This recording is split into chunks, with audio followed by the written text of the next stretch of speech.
स्वागत है आप सभी का हमारे चैनल एग्जाम फॉर ऑनलाइन में। आज हम लोग करेंट अफेयर्स का कुछ टॉपिक पढ़ेंगे। चलिए स्टार्ट करते हैं। फ्रांस के नए प्रधानमंत्री बने फ्रेंकोइस बायरू, जाने सब कुछ।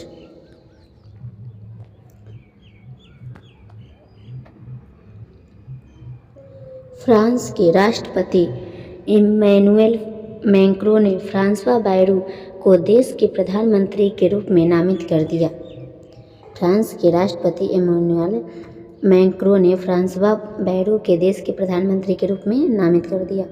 बता दें कि फ्रांस के दक्षिणपंथी और वामपंथी सांसदों ने पिछले हफ्ते ऐतिहासिक अविश्वास प्रस्ताव पर एक साथ मिलकर वोटिंग की थी, जिसके कारण प्रधानमंत्री माइकल बार्नियर और उनके कैबिनेट के सदस्यों को इस्तीफा देना पड़ा था।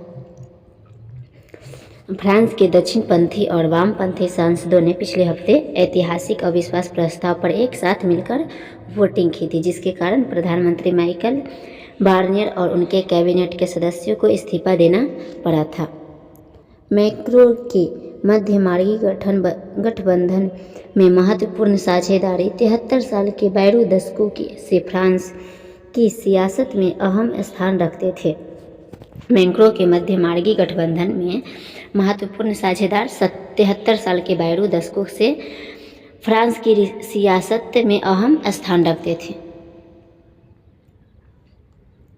उनके सियासी अनुभव को देश में स्थिरता बहाल करने की कोशिशों में महत्वपूर्ण माना जा रहा है। उनके सियासी अनुभव को देश में स्थिरता बहाल करने की कोशिश के महत्वपूर्ण माना जा रहा है, क्योंकि नेशनल असेंबली में किसी भी एक पार्टी को बहुमत नहीं मिला है। बता दें कि मैक्रों ने पिछले सप्ताह 2027 में अपने कार्यकाल के अंत तक पद पर बने रहने का संकल्प जताया था। मैक्रों ने पिछले सप्ताह 2027 में अपने कार्यकाल के अंत तक पद पर बने रहने का संकल्प जताया था। मैक्रों के दफ्तर की तरफ से जारी एक बयान में कहा कि बायरू को सरकार बनने का जिम्मा सौंपा गया है। मैक्रों के दफ्तर की तरफ से जारी एक बयान में कहा कि बायरू को नई सरकार बनाने का जिम्मा सौंपा है। उम्मीद है कि बायरू आने वाले दिनों में नए मंत्रियों के चयन के लिए अलग अलग दलों के नेताओं के साथ बातचीत करेंगे। उम्मीद है कि बायरू आने वाले दिनों में नए मंत्रियों के चयन के लिए अलग अलग दलों के नेताओं के साथ बातचीत करेंगे। यह काम काफ़ी चैलेंजिंग लग रहा है, क्योंकि मैक्रों के मध्यमार्गी गठबंधन के पास संसद में बहुमत नहीं रह गया।